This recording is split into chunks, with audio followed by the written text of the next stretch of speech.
as future education specialists or special ed teachers, we work with general education teachers in our program. So 2 of our classes are with us, and then we mix with the teachers who want to teach high school or middle school. And then there are 2 other of our classes are with students who want to teach elementary school. So immediately we are already learning how to work with general education teachers, and it's kind of exciting to kind of show the general education teachers, like, hey, look, like, we're gonna have to work together, like, you're gonna have the students that you work with, that you're gonna teach them English or you're gonna teach them math, but already we're learning, and that's something I really liked so far in the program, is that we've had to, from very early on, work with other educators and show them and kind of trade ideas, like, oh, so that's how you would teach that math lesson? Oh, well, this is what I was thinking.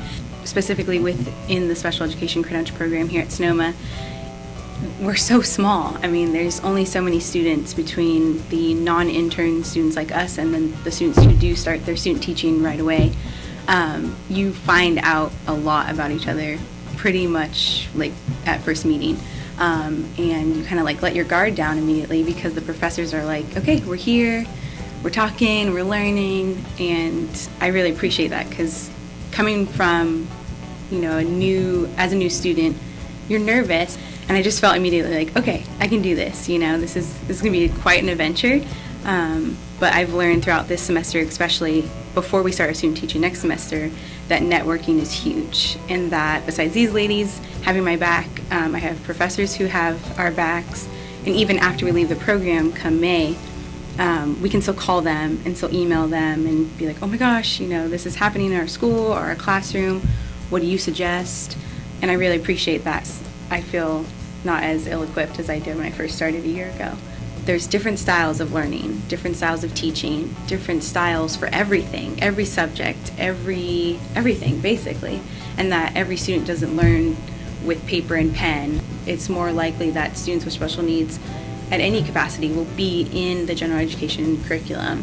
So in order to help the general education teachers a little bit, in hopes that they'll seek us out, you can come in and have that open door policy, is something the program so far has shown to be successful. The goal at the end of the day is that we're here to teach students. We're here to teach kids. We're here to teach young adults to be successful in their future endeavors. And I think through the program so far, and now that we're leading up to student teaching, we have the tools now to work with other education specialists, but the general education teachers at other levels too, in hopes of helping each other, because they're our kids, and that's the goal, is to help them be successful.